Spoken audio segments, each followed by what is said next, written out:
Hello मेरी बच्चा party, क्या हाल चाल। आई होप बढ़िया, स्वस्थ और मस्त हैं आप सभी। और मेरा नाम है शिवांश और हम आज बात करेंगे आपके उस टॉपिक की जिसमें बड़ा कंफ्यूजन रहता है कि कौन सा नाउन है कौन सा प्रोनाउन है। हाँ, और बहुत सारी सी डेफिनेशन आपने पढ़ी है, बहुत सारे से काइंड्स आपने उन सभी के पढ़े हैं। ठीक है, उन सभी को इस वीडियो में कंक्लूड करने वाले हैं। ठीक है, मुझे उम्मीद है यहाँ तक जो चीजें रहेंगी ना आज के इस सेशन में वो आपके लिए बहुत बेहतर रहने वाली हैं। यानी कि आज की इस 5 से 7 मिनट की वीडियो के बाद आप चीजों को एकदम क्लैरिफाई कर चुके होंगे कि हाँ जी कौन सा नाउन है कौन सा प्रोनाउन है। ठीक है, तो मैं कोई भी डेफिनेशन लिखवाने वाला नहीं हूँ, मैं कोई भी काइंड्स को ऐसा कोई निमोनिक याद कराने वाला नहीं हूँ। मैं जस्ट आपको चीजें समझाने वाला हूँ कि बेसिकली नाउन क्या होता है, प्रोनाउन क्या होता है। ठीक है, क्या उनकी फंक्शनिंग होती है, बस इतनी सी चीजें हम समझने वाले हैं। ठीक है, चलो, क्योंकि याद तो आपने बहुत कुछ किया है आज तक, ठीक, लेकिन समझ में नहीं आया तो आज समझते हैं। ठीक है, याद नहीं करना, आज को सब समझना है इस सेशन में। ठीक, तो सबसे पहली बात, ये पार्ट्स ऑफ स्पीच, ये जो वर्ड है इसका मतलब क्या होता है।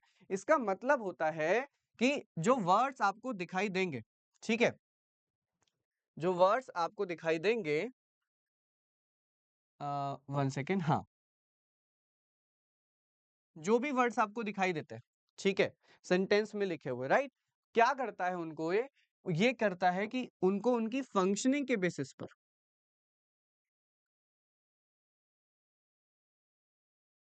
फंक्शनिंग के बेसिस पर क्या कर देता है, कैटेगराइज कर देता है। फंक्शनिंग के बेसिस पर कैटेगराइज कर देता है। कुछ वर्ड्स ऐसे होते हैं जो डिस्क्राइब करते हैं, ठीक है, कुछ रिलेशन बताते हैं, कुछ सेंटेंसेस को जोड़ते हैं। यानी कि मैं बात कर सकता हूं कि कुछ डिस्क्राइब करते हैं, ठीक है, कुछ रिलेशन बताते हैं, ठीक, और कुछ ज्वाइन करते हैं। कुछ क्या करते हैं, वर्ड्स को ज्वाइन करने का काम, सेंटेंस को, वर्ड्स को, फ्रेज को ज्वाइन करने का काम करते हैं, यानी कि जिन्हें हम कंजक्शन बोलते हैं। ठीक है, जॉइंट्स, डिस्क्राइब करने वाले एडजेक्टिव, ठीक है, रिलेशन बताने वाले प्रोनाउन। ठीक, तो ये सारे के सारे क्या है, वर्ड्स हैं। तो इन वर्ड्स को उनकी फंक्शनिंग के बेसिस पर क्लासिफाई करने का काम होता है। ठीक है, इस कंसेप्ट में हम यही समझते हैं पार्ट्स ऑफ स्पीच के। चलो तो स्टार्ट करते हैं कि कितनी पार्ट्स ऑफ स्पीच होती है। तो ये हमारी noun, pronoun, adjective, verb, adverb, preposition, interjection और कंजक्शन, ये 8 पार्ट्स ऑफ स्पीच होती हैं। आर्टिकल भी इसमें ऐड किए जाते हैं, बट स्टिल आपके सिलेबस के अकॉर्डिंग मैं इतने ही समझाने वाला हूँ। ठीक है, बहुत अच्छा। तो सबसे पहले हम बात करते हैं कि नाउन क्या होते हैं। ठीक है, तो नाउन हर वो चीज है, ठीक है, जो आपको दिख रही है और नहीं दिख रही, but still it has its name. ठीक है, इंपॉर्टेंट जो कीवर्ड है इसका वो है नेम। क्या है, नेम, या फिर मैं कह सकता हूं नेमिंग वर्ड्स। नेमिंग वर्ड्स ये क्या होते हैं, ये नाउन होते हैं। सिंपल, क्या होते हैं, नाउन होते हैं। ठीक है, मान लीजिए मैं आपको दिख रहा हूं, ठीक है, मेरा नाम है शिवांश। अब मेरे आसपास क्या है, एयर है, बिल्कुल वो आपको नहीं दिख रही, बट उसका क्या है, नाम है। मैंने क्या बोला, एयर।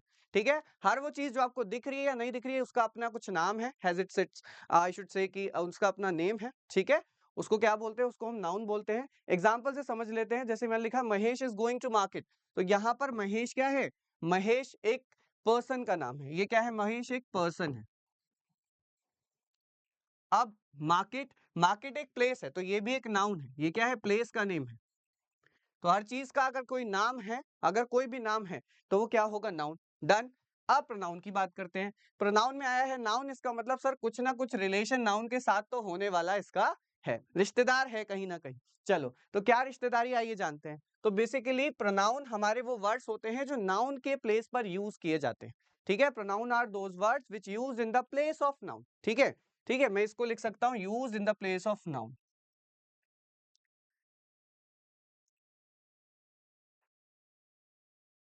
Place of noun. ठीक है, जो नाउन के प्लेस पर यूज किए जा सकते हैं, जैसे वो कौन से हो सकते हैं, आइए बात करते हैं। जैसे मैं लिखूंगा Mahesh is going to market, ये सेंटेंस हमने पढ़ा। अब मुझे आगे बात लिखनी है, तो मैं लिख रहा हूं he has two brother and a sister. तो ये ही मैंने किसके लिए यूज किया है, आप कहोगे सर आपने महेश के लिए यूज किया है, यानी कि इस ही का यूज महेश की जगह पर हुआ है। ठीक है, नाउन के प्लेस पर हुआ है, तो मतलब ये क्या है, प्रोनाउन है। इसके अलावा और कौन से होते हैं, ही, शी, इट, और आप लिख सकते हो ही होता है, शी होता है, ठीक है, दे, आई, वी, यू, ये सारे सुने आपने, ये सारे के सारे प्रोनाउन होते हैं जो नाउन के प्लेस पर यूज किए जाते हैं, ठीक है, according to the number gender kind of this, ठीक। जैसे ये शी जो है वो फीमेल के लिए यूज होता है, दे प्लूरल नंबर के लिए यूज होता है, इस तरीके से, ठीक है, डन, बहुत अच्छा।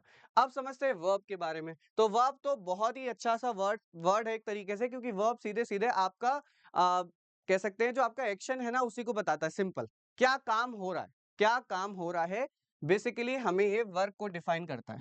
किसको डिफाइन करता है? वर्क। ये हमें बेसिकली वर्क डिफाइन करता है कि कौन सा काम किस स्टेट में हो रहा है, ठीक है, किस स्टेट में हो रहा है, सिंपल।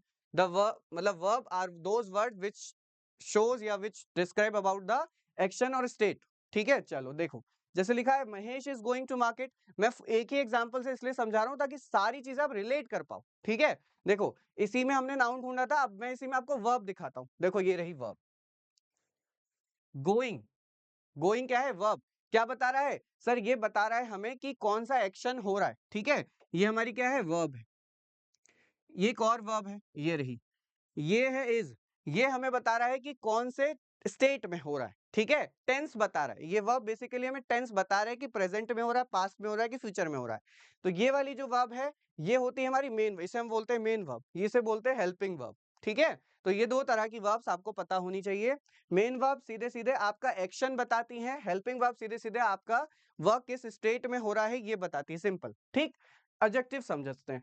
एडजेक्टिव जो होते हैं सीधे सीधे डिस्क्राइबिंग वर्ड्स होते हैं। कैसे कैसे होते हैं? डिस्क्राइबिंग वर्ड्स, ठीक है, आप इन्हें इसी से याद रखोगे, डिस्क्राइबिंग वर्ड्स, ठीक है। किसको करते हैं? नाउन को या प्रोनाउन को, नाउन को या प्रोनाउन को डिस्क्राइब करते हैं। कैसे? देखो भाई एग्जांपल से समझते हैं। Mahesh is going to market, clear है। He has two brother and sister, ये भी क्लियर है। आगे मैंने लिखा ही इज सिंसियर बॉय, तो ये सिंसियर मैंने किसके लिए यूज किया है? ही के लिए। अगर यहाँ ही की जगह महेश लिखा होता तो ये सिंसियर किसके लिए होता? महेश के लिए, बेसिकली महेश के लिए ही है। तो बात वही ठीक हो गई कि या तो नाउन या फिर प्रोनाउन को ये क्या करते हैं? डिस्क्राइब करते हैं। क्या करते हैं? डिस्क्राइब करते हैं, ठीक है, डन। ये हो गया एडजेक्टिव। आगे समझते हैं, एक वर्ड आता है एडवर्ब। एडवर्ब, इसमें ना दो आप थोड़ा सा याद कर सकते हो, वर्ब मतलब वर्ब, ठीक है, और एडी मतलब एडजेक्टिव, एडजेक्टिव। और ये भी क्या होते हैं? डिस्क्राइबिंग वर्ड्स ही होते हैं।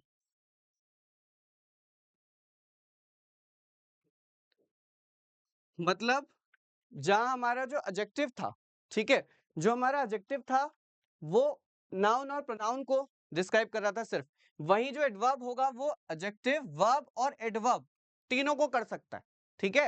एडजेक्टिव को भी करेगा, वर्ब को भी करेगा और एडवर्ब को भी करेगा। खुद एडवर्ब को भी क्वालिफाई कर सकता है या डिस्क्राइब कर सकता है, ठीक है। सेंटेंस में देखते हैं, जैसे मैंने यहाँ पर लिखा था he is a sincere boy, मैंने लिखा ही स्पीक्स सॉफ्टली। अब आप देखो, ये जो सॉफ्टली वर्ड है ये स्पीक्स के लिए यूज हुआ है। स्पीक क्या है सर? स्पीक है वर्ब। क्या है? वर्ब। इस वर्ब को डिस्क्राइब कर रहा है ये सॉफ्टली, यही क्या है? यही है एडवर्ब। तो मैंने वही बताया था, वर्ब करेगा, एडजेक्टिव कर सकता है या खुद एडवर्ब भी कर सकता है, ठीक है, डिस्क्राइब करेगा। और ज्यादातर आपको ये एलवाई से मिलते हैं, ज्यादातर, ठीक है, एल वाई लगा होता है लास्ट में। डन, एडवर्ब भी क्लियर। फाइनल आता है प्रेपोजिशन। प्रेपोजिशन जो वर्ड्स होते हैं उनका उनका जो एक्शन है मेन है रिलेशन बताना। रिलेशन बताना, क्या बताना? रिलेशन। अब रिलेशन तो दो लोगों के बीच में ही होगा, एक तो नहीं होगा। तो क्या करता है? रिलेशन बताता है नाउन या प्रोनाउन का, नाउन और प्रोनाउन, या तो नाउन का या प्रोनाउन का, बट किसके साथ? Rest of the sentence, remaining part of the sentence, sorry, remaining part of the sentence, simple, ठीक है। अभी हम एग्जांपल से और क्लियर कर लेंगे इसको। Remaining part of the sentence,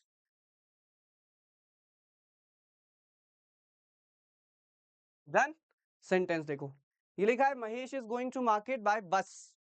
क्या लिखा है? Mahesh is going to market by bus. Okay, तो मार्केट जा रहा है किसके थ्रू? बस के थ्रू जा रहा है, ये बात क्लियर है। अब यहां पर प्रेपोजिशन कौन है भाई? ये रहा by, this is a preposition, this is a preposition, done, clear है। क्यों है सर? अब सुनो मेरी बात, ये जो बाय है इसने रिलेशन बताया है बस का इस बाकी के सेंटेंस के साथ, ठीक है, मार्केट तो वो जा रहा था, क्लियर है, बट किसके थ्रू? बस के थ्रू, बस के थ्रू, ठीक है। तो इस बाय ने इस बात को क्लैरिफाई किया है कि कैसे जा रहा है, तो रिलेशन ही तो पता है। अगर मैं बाय यहां से हटा दूंगा तो सेंटेंस का जो मीनिंग है वो बदल जाएगा। जैसे एक सेंटेंस है my father is in the room, यहां पर इन एक प्रेपोजिशन है, my father is in the room, मैं लिखकर बताता हूं। मैंने लिखा my father is in the room, ठीक है सर, क्लियर। अब थोड़ी देर के लिए आप इन हटा दो इसमें से, क्योंकि इन तो रिलेशन बता रहा है, इन यहाँ प्रेपोजिशन है, क्लियर है। एक बार हटा कर देखो, अब मेरा मतलब हो गया my father is the room. इसका कोई मतलब है? मेरे पिताजी रूम है, ये क्या बात हुई? ये तो एक हंसने वाली बात हो गई, ठीक है, जो कि पॉसिबल ही नहीं है। ठीक, इसका मतलब अगर प्रेपोजिशन यहाँ नहीं लगा होगा तो ये गलत सेंस देगा। प्रेपोजिशन यहाँ पर क्या कर रहा है? इसको इसके साथ रिलेट कर रहा है, ठीक है, बस यही काम है प्रेपोजिशन का। क्या यहाँ तक सभी बच्चों को क्लियर है? मुझे उम्मीद है कि आज के बाद डेफिनेशन रटना आप छोड़ दोगे, ठीक है। चलो, ओके, कंजक्शन, सिंपल सी बात है, कंजक्शन की हमें बात करनी है। तो हमारे जो कंजंक्शन होते हैं वो सीधे सीधे ज्वाइनिंग वर्ड्स होते हैं। ये कैसे वर्ड्स हैं? Joining words.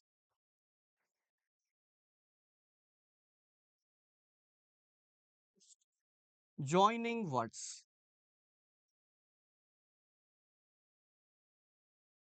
यानी कि जो दो को जोड़ेंगे, जो जोड़ने का काम करेंगे। वो वर्ड्स भी हो सकते हैं, वो सेंटेंस भी हो सकते हैं जिनको ये जोड़ेंगे। एग्जाम्पल से समझो, देखो जैसे मैंने सेंटेंस पहले से ही लिखा हुआ है कि my mother, sorry, Mahesh is going to market, और लिखा है he has two brother and sister. अब यहाँ पर देखो, ये जो एंड है ना, यही कंजक्शन है। क्या है? यही कंजक्शन है। क्यों? क्योंकि इस एंड ने इस टू ब्रदर और अ सिस्टर को जोड़ा है, दो वर्ड्स को जोड़ने का काम किया है। कभी कभी ये कंजक्शन पूरे पूरे सेंटेंसेस को जोड़ने का वर्क करते हैं, ठीक है। मैं यहां पर भी जोड़ सकता हूं, Mahesh is going to market and he has two brother and sister, ऐसे भी जोड़ सकता हूं, तब भी ठीक होगा।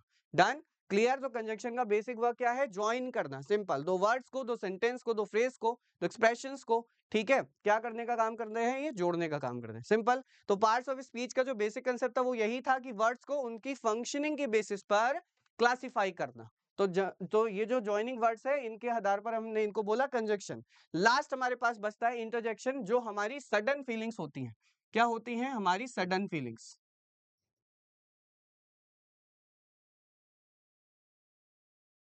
ये हमारी सडन फीलिंग्स होती हैं। कौन सी? इंटरजेक्शंस, ठीक है। जैसे ये वो चीजें हैं कि आपने किसी चीज अच्छी, किसी चीज को देखा, किसी बुरी चीज को देखा, उसको देखते ही जो आपने रिएक्ट किया, विद इन अ सेकेंड जो आपने रिएक्ट किया, मैं आपको ले जाकर ताजमहल के सामने खड़ा कर दूं, ठीक है, तो आपके मन से एकदम निकलेगा वाव, ठीक है। उसको कोई पीछे से बताएगा नहीं बेटा वाव बोलो, बोलेगा कोई नहीं, क्योंकि जो चीज आपको दिखेगी आप विद इन अ सेकेंड उसके लिए रिएक्ट करोगे। तो ऐसे कुछ वर्ड्स है जैसे वाव, आउच, ओ, नो, हे, अलास, हुर्रा, ओप्स, हम, ठीक है, ये आप बहुत यूज करते हो, ठीक है, आजकल हम ये बहुत यूज करते हैं, मतलब समथिंग थिंकिंग, ठीक है, क्लियर। तो यहाँ पर खत्म होता है पार्ट्स ऑफ स्पीच का पूरा ये लेक्चर। मुझे उम्मीद है कि आज के इस सेशन के बाद आपको पार्ट्स ऑफ स्पीच में कोई भी दिक्कत आने वाली नहीं है, और इतना तो मुझे अच्छे से पता है कि आप डेफिनेशन रटना तो छोड़ दोगे, क्योंकि आज मैंने आपको उसे अच्छे से समझा दिया है। तो फिर से मिलेंगे ऐसी ही किसी बहुत ही खास इंफॉर्मेटिव वीडियो के साथ। Till then keep learning, keep watching.